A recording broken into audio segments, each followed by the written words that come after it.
새벽을 깨우고 믿음으로 하나님 앞에 나오시는 귀한 분들, 하나님이 예비하신 신령한 은혜를 성령과 말씀으로 풍성하게 공급해 주셔서 오늘도 부활의 생명으로 이기고 또 이기는 승리하는 하루의 삶이 되기를 예수 이름으로 간절히 축복합니다. 오늘은 우리가 부활절 때마다 항상 보는 말씀 가운데 하나, 엠마오로 내려가는 두 제자에 대해서 우리가 잠깐 말씀을 통해서 은혜를 받고자 합니다. 우리가 이 본문에 있는 말씀은 참 친근하게 많이 보는 말씀입니다. 이 두 제자가 이 다른 제자들과 함께 같이 있다가 예루살렘을 떠나서 그들의 집으로 가는 것 같습니다. 어쨌든 엠마오 마을이라고 하는 그런, 성경에 보면 예루살렘에서 거기까지의 거리는 약 25리 정도라고 하니까 한 11km 정도 되어지는 거리입니다. 상당히 좀 떨어져 있는 곳인데 그곳으로 향하여 내려가다가 예수님을 만난 그 사건입니다. 여러분, 예수님은 자기 자신이 죽으시고 부활하실 것을 미리 제자들에게 다 말씀을 하셨어요. 죽으실 것뿐만 아니라 살아날 것을 말씀을 하셨거든요. 적어도 몇 차례 그렇게 말씀을 하셨는데 그 말씀을 들었던 제자들은 살아난다고 하는 말씀에 대한 말씀이 무엇인지를 몰랐던 것 같습니다. 그럼 안 믿었지요. 그래서 예수님이 십자가에 못 박혀 죽음을 당할 때 그들은 엄청나게 충격을 받았습니다. 도저히 믿고 싶어도 믿어지지 않는 그런 사실. 그런데 사흘 후에 예수님의 시체가 없어졌다고 하는 소식을 듣자 이 두 제자는 마음이 막 무너졌어요. 죽은 것도 모자라 그분의 시신조차 없어졌다고 하니까 모든 것이 다 무너진 거예요. 무너지니까 그들은 더 이상 기대할 것이 하나도 없었어요. 그래서 여인들이 예수님의 시신을 보지 못했다. 오늘 성경은 본문에서는 그런 이야기를, 또 천사들이 전해주는 이야기를 들었다고 하는데도 불구하고 그들은 더 이상 기대할 바가 없다고 생각해서 그들의 집으로 돌아가기로 결정하고 내려갑니다. 여러분들, 우리가 마음에 충격을 받고 내가 생각했던 거와 생각했던 거와는 다르게 반응이 나타날 때는 실망을 하게 되고, 그 다음에 그 있는 자리에서 떠나가게 되어집니다. 그래서 떠나갈 때는 다 이유가 있거든요. 이유가 있어요. 어쨌든 두 제자가 예수님의 죽으심과 그 다음 안식 후 첫날까지 있다가 이 내려가는 이 놀라운 이 일을 보면서 이 일은 우리에게는 일어나지 않느냐? 우리에게도 일어날 수 있습니다. 우리가 기대했던 것에 그것이 실망으로 그것이 다가올 때 그렇게 되어지면 모이는 것도 모이지 않고 또 모였다가도 다시 돌아가는 그런 일들이 일어날 수 있습니다. 그래서 그들이 내려가고 있는데 언제 몇 시쯤에서부터 내려갔는지는 알 수가 없어요. 근데 이 예루살렘에서 엠마오로 내려가는 그 길이 이렇게 이렇게 내려오는 길들이 몇 가지가 있는가 봐요. 어쨌든 내려가고 있을 때 예수님이 그들을 만나기 위해서 이제 찾아오셨어요. 그리고 걸어가는 과정 속에서 그들과 대화를 나누시는, 그리고 그들에게 말을 거시면서 무슨 얘기를 하느냐, 그렇게 예수님이 전혀 예수님이 그들에게 가까이 갔는데도 그들이 예수님이신 줄을 모르고 있습니다. 그리고 그들에게 말을 거셨거든요. 그리고 그들은 상당히 슬퍼했고 마음이 아파서 안타까워서 대화 내용 전체가 다 슬픈 감정으로 가득 차 있는 상태였어요. 저는 이 내용을 보면서요, 다시 한번 이 내용 속에서 주님이 내게 하시는 말씀, 나에게 하시는 말씀을 듣고자 귀를 기울였습니다. 우리요, 여러분, 어떤 충격스러운 일을 만나고 사건을 이렇게 딱 직면하게 되어지면 감정이 충격을 받아요. 놀랍니다. 그리고 놀랄 뿐만 아니라 그것으로 인하여 내면에 슬픔이 생기게 되고 안타까움이 생기게 되어지면서 그래서 결과는 마음의 눈이 가리워지게 된다는 거예요. 그러니까 비정상적인 상태가 된다는 거죠. 충격을 받으면 그거를 바르게 처리를 하지 아니하면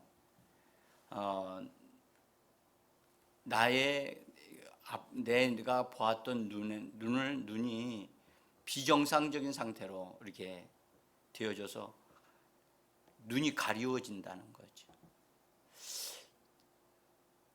제가 이런 경험을 한 적이 있어요. 정말 이게 상황 판단이 잘 안 될 때가 있더라고요. 충격을 받으니까. 근데 그때에 있었던 감정을 정리를 안 하니까 그때의 감정을 풀고 이게 바르게 처리를 하지 않으니까 그런 상황이 딱 되어지면 역시 또 그런 일들이 일어나게 되는 거예요. 그래서 상한 감정은 반드시 풀어야만 합니다. 풀지 아니하면 내가 볼 수 있는 것만 보지 하나님이 내게 주시는 것을 정확하게 볼 수가 없어요. 그래서 오늘 성경은 두 제자들이 충격을 받고 놀라고 실망해서 내려가면서 눈이 가리워졌다. 오늘 성경은 그렇게 말씀을 합니다. 16절에 보니까 그들의 눈이 가리워져서,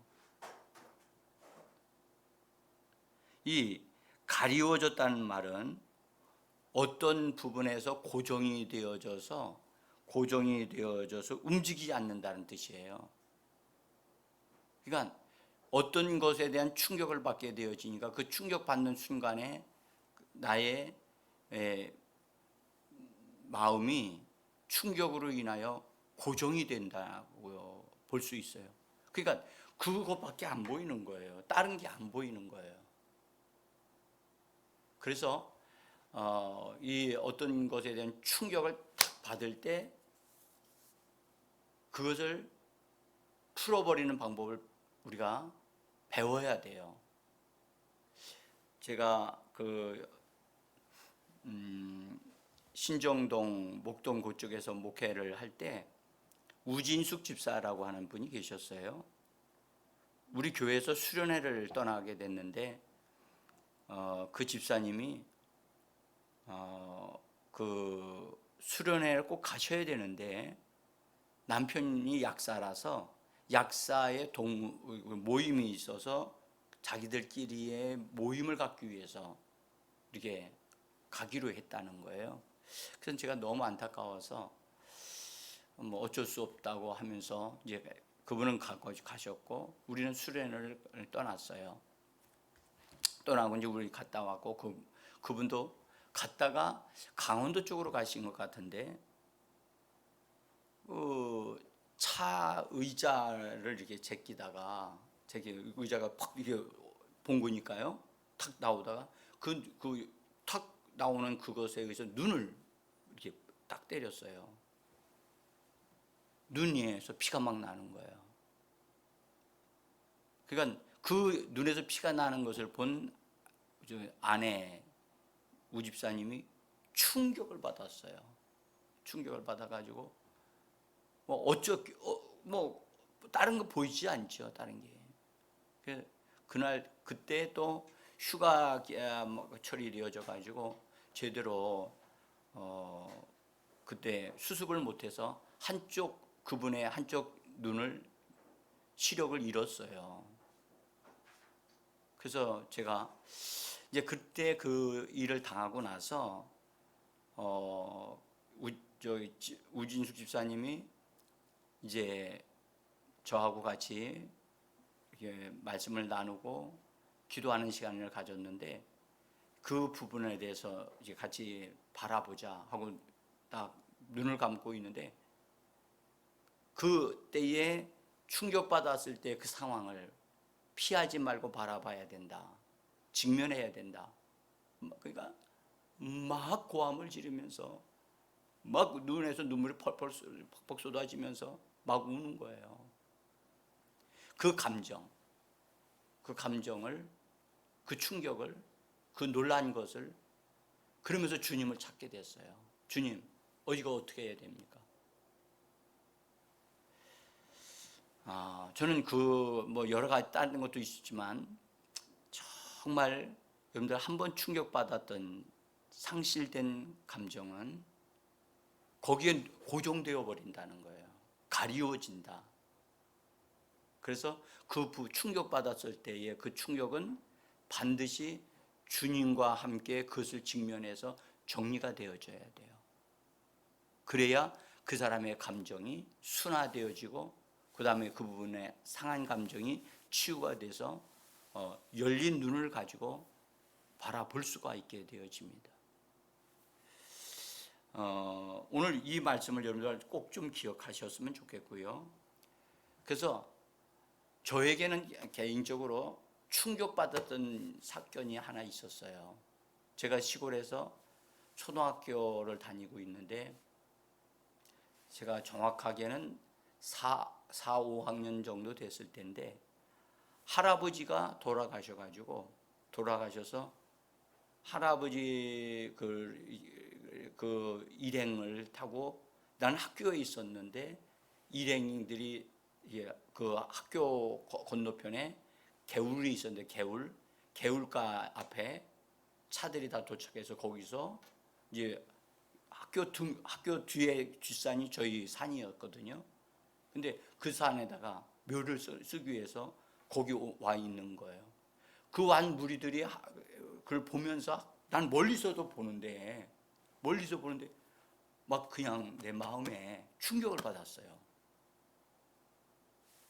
그래가지고 그때 생각이 나서 죽음이라고 하는 것에 대한 충격이 저에게 있었어요.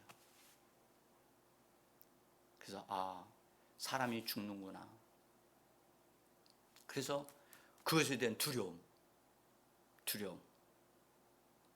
그래서 그것을 직면하고 바라보면서 그 왜 시골에서는 옛날 시골에서는 여러분들 돌아가시면 행여미잖아요. 저는 행여만 봤다 하면 눈을 돌려요. 그때 당시에 두려워서.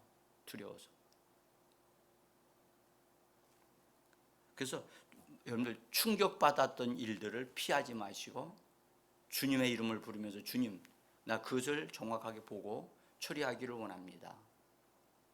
그래서 그 부분을 주님과 함께 정리되어지는 시간이 필요해요. 꼭 여러분들 그렇게 좀 되어졌으면 좋겠어요. 충격받게 되어지면요, 감각이 없어져요. 그 순간에 감각이 딱 멈추시는. 그러니까 아까 제가 말씀드렸죠. 그 가리워졌다, 눈이 가리워졌다는 말은 고정되어 움직이지 않는다는 뜻이에요. 그래서 우리가 같이 혹시나 여러분들 한번 옛날에 받았던 충격이요 없어져. 시간이 가면 시간이 약이겠죠? 아니에요. 받은 충격은요 가지고 있어요. 여러분들 나무를 보면 나무가 나이테를 이렇게 가지잖아요. 1년마다. 그러면 그 해에 심한 바람이 많이 불거나 그렇게 이렇게 비가 많이 오거나 그렇게 되어지면 그것에 대한 것을 나이테에 가지고 있다는 걸 여러분들 아시지요? 하물며 사람인데요. 사람인데 사람의 감정이 얼마나 민감하겠습니까? 그래서 그런 부분들이 있다면 그것 때문에 가려져 있는 게 있어요. 제대로 보지 못하는 게 있단 말이에요. 더구나 제일 중요한 것은 주님을 알아보지 못하는 게 된다는 사실이 엄청나게 큰 거지요. 그래서 반드시 상한 감정은 치유되어져야 합니다. 그래서 그것을 보기를 원하고, 또 하나는 상한 감정을 가지고 있을 때는 여러분들 그 사람이 내면의 자세가 딱 고정되어져 있는 그런 것이 되어버리기 때문에 속에서 공격적인 태도를 가지게 되어지고, 그래서 말이 공격적인 말이 나오게 되어집니다. 자기도 모르게 그렇게 나오거든요. 오늘 여기 이 두 사람이 예수님이 와서 질문을 해요. 예루살렘에서 무슨 일이 있었느냐? 그러니까 그들이 대답할 때 그들의 말을 이렇게 한번 들어보시면 이렇습니다. 그 18절에 보면 당신이 예루살렘에 체류하면서도 요즘 거기서 된 일을 혼자만 알지 못하느냐? 아주 말이 굉장히 공격적인 말투가 그렇습니다. 다른 메시지역으로 보면 지난 며칠 동안에 있었던 일을 예루살렘에서 당신 혼자만 모른단 말입니까? 이 질문하는 것이 상대방의 기분이 나쁘든 어떤 이거 상관하지 않고 그냥 자기가 지금 마음이 아픈 상태, 그 상태에 힘든 상태를 그냥 그대로 노출시키니까 그래서 상대방이 충격을 받는 거죠. 그래서 상한 감정은 누구든지 다 있을 수 있어요. 부모에게 상한 감정 가질 수 있어요. 남편에게, 아내에게, 또 자식에게 가질 수 있어요. 교인들에게도 가질 수 있어요. 그걸 여러분들 그냥 지나가는 걸로 여기시면 안 되고요. 자기 마음의 이 감정 관리를 위해서 반드시 하셔야 돼요. 특별히 실망을 많이 했을 때, 목회자에게 대해서 실망을 했을 때 그렇게 되어지면 눈이 가려워져서 안 보이는 거예요. 이들은 예수님에게 실망을 해서 예수님이 오셔서 얘기를 하는데도 눈이 가려워져서 예수님이신 줄을 모르는 거예요. 이건 저에게 지금 현재 얘기하는 겁니다. 저에게. 자, 근데 참으로 오늘 이 얘기를 예수님이 그들에게 찾아오셨잖아요. 예수님이 참 그 놀라우신 부활하신 그 영광에 놀라우신 그분이 그들이 이렇게 말하고 예수님을 무례하게 막 그냥 공격하고 하는 그런 것을 예수님 다 들어주고 계신다는 거예요. 이 말이 무슨 말이냐면 상한 감정을 풀어주고 해결하려면 그 사람이 하는 상태에 있는 말을 다 들어줄 수 있어야 되는 거예요.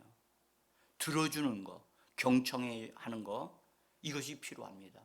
근데 그렇게 되기가 쉽지 않거든요. 상대방이 나를 막 공격하는데 내가 그걸 다 들어주고 있다. 그래서요, 우리가 정말 이런 예수님이 무례한 말을 함에도 불구하고 그들의 태도가 불순함에도 불구하고 예수님이 끝까지 그들을 들어주셨다는 거예요. 그러니까 그들의 마음, 감정이 풀어지면서 그들이 결국 눈이 열리는 상태가 되어지는다는 거죠. 그래서요, 들어주는 사람 참요, 그 사람이 필요합니다. 교회에서도 들어주는 사람이 필요합니다. 가정에서도 들어주는 사람이 있어야 됩니다. 회사에서 왕창 스트레스를 받고 왔는데 그 스트레스를 받고 집에 오니까 누구한테 그 스트레스를 자기도 모르는 사이에 그냥 아내한테 막 말을 하게 되거든요. 아이들한테 그래 반사하니까. 그러니까 갑자기 집안에서 막 그냥 어려움이 생기는 거죠. 들어줘야 된다는, 들어주는 귀가 있었으면 좋겠다. 그래서 예수님은 부활하신 영광의 주님이면서도 끝까지 들어주시는 우리 주님. 그래서 마음에 상처가 있거들랑 주님 앞에 나와서 주님께 대화를 하시면 됩니다. 주님은 들어주십니다. 네? 자, 그 다음에 여러분들 요 부분만 보시길 바랍니다. 이 두 제자들이요, 예수님에 대한 기대와 믿음을 가졌는데 그들이 가졌던 기대와 믿음이 무엇이었는가? 19절을 한번 보시면 그들이 예수님이 그렇게 무슨 일이냐? 이르되 나사렛 예수의 일이니 그는 하나님과 모든 백성 앞에서 말과 일에 능한 선지자였거늘 그 다음에 우리 대제장들과 관리들이 사형 판결에 넘겨주어 십자가에 못 박았느니라. 우리는 이 사람이 이스라엘을 속량할 자라고 바랐노라. 여기에 그들이 소망하는 게, 바라고 있었던 게 뭐였느냐?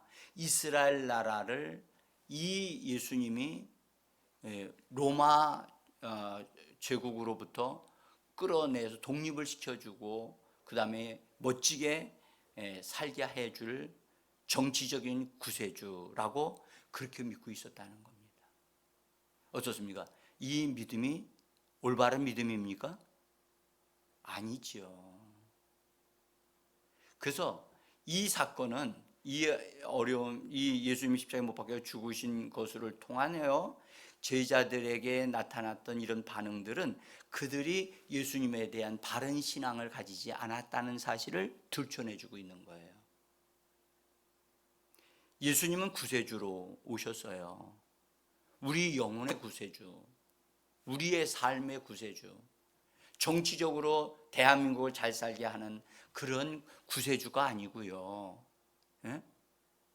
우리의 영혼의 구세주로 믿어야 되는데 그들은 이스라엘 나라를 정치적으로 독립시켜줄 구세주로 믿고 있다는 거예요. 그들의 믿음이 빗나가 있는 상태죠.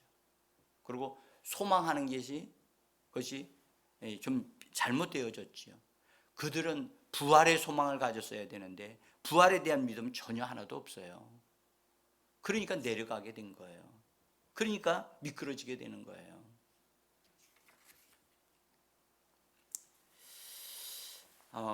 그 다음에 이 사람들은요, 이 사람들에게 예수님이 나중에 책망까지 하셨는데도 그들도 그것도 잘 모르고 있어요. 마음에 더디 믿는 자들이라고 하셨어요. 마음에 더디 믿는 자.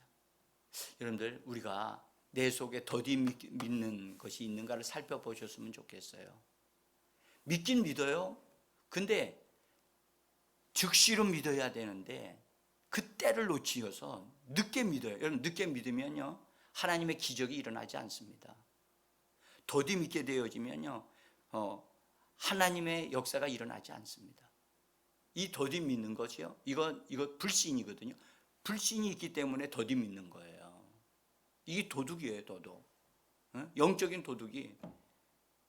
그래서 오늘 이 본문에 있는 말씀에 우리를 살펴보면서 여러분들 내 속에 이런 것이 있는가를 살펴보시고 이 말씀을 나에게 적용하면서 하나님 앞에서 가려진 내 눈이 있다면 열려지게 도와주시고, 그 다음에 상한 감정이 숨어 있다면 그 감정이 풀어지고 정리되게 하시도록 우리가 기도해야 된다고 봅니다.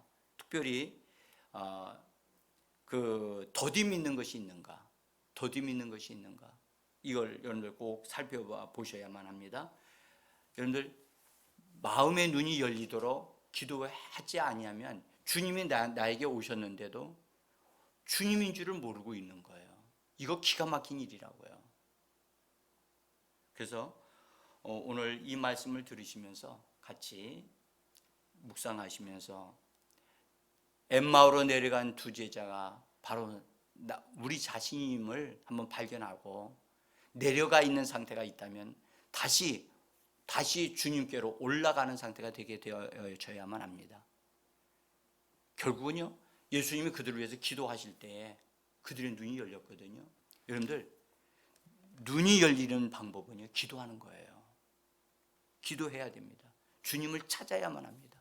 그리고 마음을 열고 주님에 의해서 우리가 마음이 만져질 때 눈이 열려져서 주님인 것을 발견하게 되어지고 다시 올라갈 수 있고 회복되어질 수 있습니다. 우리 이 시간 함께 기도하면서 주님을 만나는 귀한 이 시간 되어지기를 원합니다.